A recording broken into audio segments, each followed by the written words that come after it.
So let's go to the next college score, and then we'll move on to something else. So we can have here.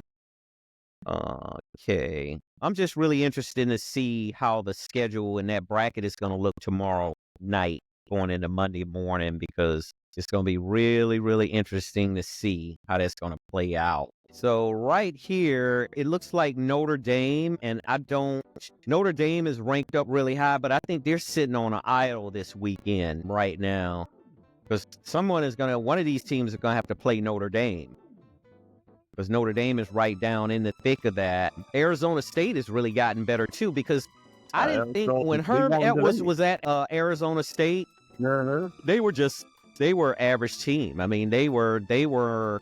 I think Herm had passed his time when it came to coaching these young kids. And no slight on Herm. Herm was a good coach when he came along, but you know what? Herm is in that same coaching bracket, age-wise, with these guys who we were talking about earlier.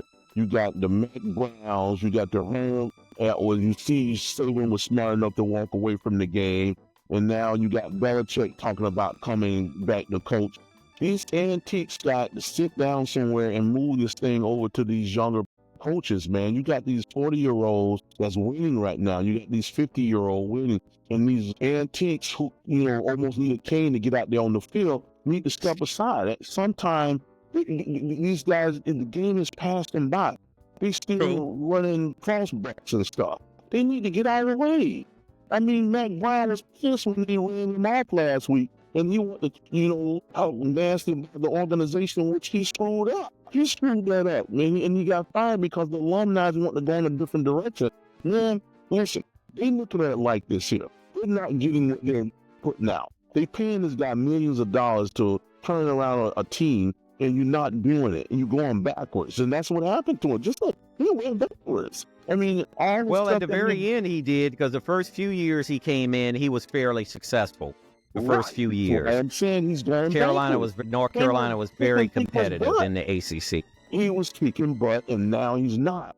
When they sick of it, man, and they still paying him money that they're giving him, so they'd rather pay a younger person who's doing well, get somebody in there who know what they're doing, instead of some antique who should be somewhere playing with his grandkids, or either rocking on a chair, smoking a cigar, or snapping his mouth. That's what he need to be doing. He's got all the accolades before. He's won a championship before. And he started seeing all of these big millions of dollars that they're paying these young coaches and stuff. And he got back into it and he made the money. Now, move on again. Move on. The game has totally passed this guy by. Even saving that sour milk, and he got out. I mean, he's sitting there right now. We just talked about Philip Smart. Let's start beating him. His old coaching staff, they start beating him. When he used to maul his coaching staff, they start figuring out, we gonna beat this guy. So we beat him twice in that inning. They did. I remember that. Let's say, I can't even think of the head coach name over at Ole Miss. Lane Kiffin. Lane Kiffin beat him. You know what I mean? And then what's my boy name over at Texas A&M who got ran off with all that money? Jimbo Fisher. Jimbo Fisher beat him too. Jimbo Fisher pulled off a heist, man. And listen to that coaching thing over at Texas A&M. He did that. But what I'm saying is he beat Nick Saban. He did. With the eyes he talking about when he brought his family in there and he got all those. Well, no, I'm talking more about that $75 million that they had to buy him out for, and he walked off with all that money. Yeah, that's the heist I'm talking about. But it was a legal heist. It wasn't an illegal heist. It was a legal heist. Yeah. So let me ask you this, though. And I'm still trying to wrap my head around this. You just mentioned that all of these coaches that are young and talented and that have the wherewithal to be able to recruit, to be able to do all the necessary things to be able to go into the portal, why in the hell that North Carolina is even entertaining Bill Belichick? I'm reading in certain articles that Bill Belichick is shown interest in North Carolina, and they are in the possibility of talking with him. I mean, help me wrap my head around that one. You walk one old man out of the door and he gray, and the other one come in just as old, 1 year younger. His head just hadn't turned gray yet. You tell me. I can't understand that one. It's just I don't like understand it. I mean, listen, help man. me understand. It's just like a senior citizen marathon. You got antique. It's a trap door. What? Yeah. Mac Brown walk out the right door and You in got walk Bill antique Belichick. passing the baton like this into another antique and run the rest of the race. And those of them, Belichick left because the game had passed him by when he was on. He couldn't win without Brady. He couldn't do it. He was no more. 83 and 104 without Brady. 83 and 104 without Tom Brady. And now he's going to come over. Does that speak volumes or what? It speaks volume. It does. What puzzles me about this is now he's got to go over there and coach college kids, which I don't think going to work. Personality? Come on, man. With Bill Belichick's personality, do you think for a second that he's going to be able to go out and recruit these youngsters and be able to bring them in? And I might be wrong. I would wait and see if they did hire him, how he would do that. He might let his assistant coaches do all of that leg work. But let me just tell you this. He doesn't seem to me like he has the personality to be able to bring those young kids in out of high school and be able to recruit on a consistent basis. And you're recruiting against the Mario Cristobal's, the Dabo Sweeneys, the Mike Norvells, the SEC Kirby Smarts, and all of the other coaches you're competing against. I think North Carolina shouldn't even. I mean, they might want to bring him in and interview him or whatever they want to do, but if I was them, I would move toward another direction. Well, to be honest. They may think that he'll pick up those players from name recognition. That only gets you so far. Name recognition can only get you so far. Now, there's two ways that I personally looked at this. You know, Belichick loves these little young girls. He might be putting his girlfriend back in school, and so he can watch over her. You know, be nice now. Don't you start. He's got a college girlfriend. He's in college. She's young enough to be in college. So that might be his other flip to his job. So that's he can actually be having a job while he's watching over his little girlfriend. That's because true. He ain't going to be doing no winning as a head coach over at North Carolina. I can't see it. I can't see it either, especially in the ACC. Moving on to Florida State, Mike Norvell, on a quick note, Mike Norvell ended up hiring Randy Shannon as the defensive coordinator. I think it was an excellent hire. What took him so long? What took him so long to hire Randy Shannon? He was already on the staff. Why didn't you just hire the man and let him, coach up your defense? Because I do think that will help Florida State next year, because Mike Norvell pretty much has one more year. He's coming back. I'm pretty sure he's coming back. Because if he wasn't coming back, they wouldn't be recruiting these top recruits, and these kids are making these commitments to the school if they know the head coach is going to be gone. So these kids are being reassured that Mike Norvell is going to be there, in that sense. So we'll see how Randy Shannon can really spice up that defense, because he had some of the best defenses in football when he was at Miami. They had the number one defense several years running. And Randy Shannon, by the way, was a hell of a linebacker himself back on those Canes teams and those national championship teams, So let me give a congratulations to Shane Beamer over at South Carolina, the Gamecocks. Shane Beamer is on the come up, man.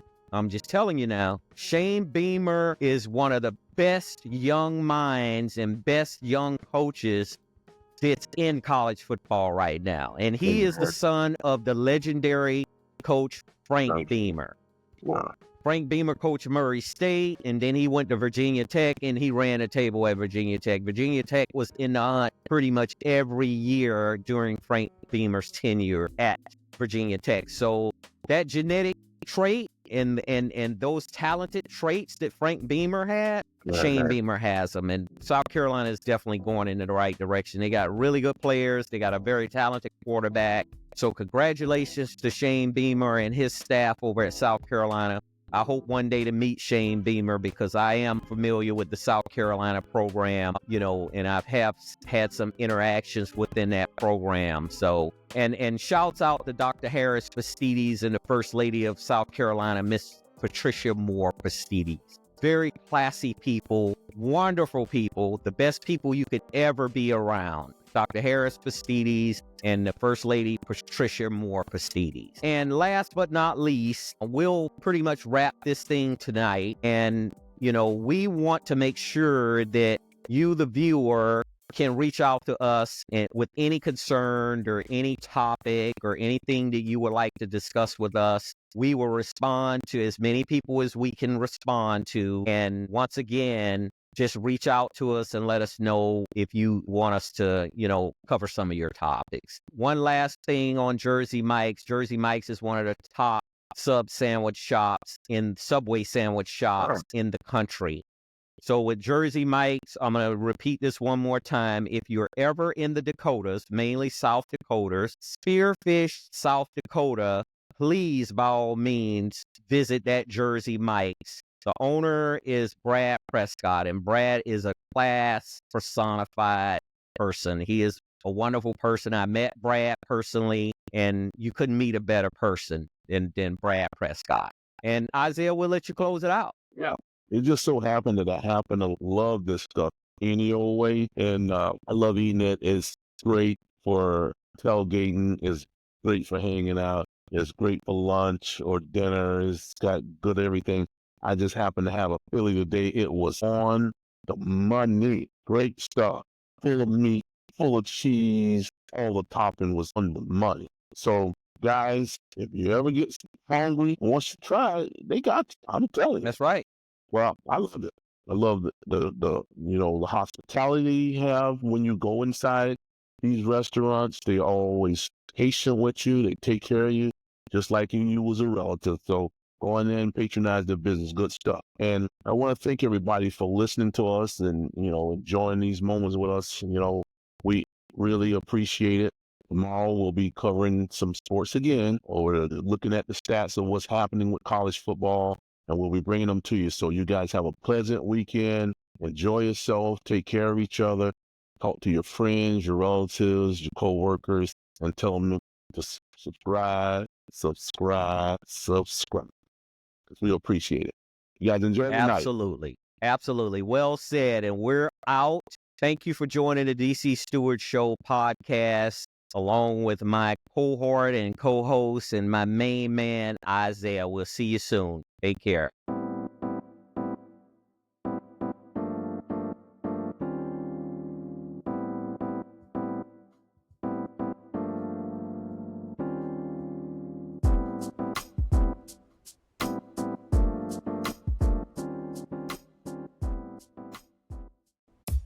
You've reached the end of another episode of the DC Stewart Sports Talk podcast. Be sure to connect with us at Facebook and Twitter.com.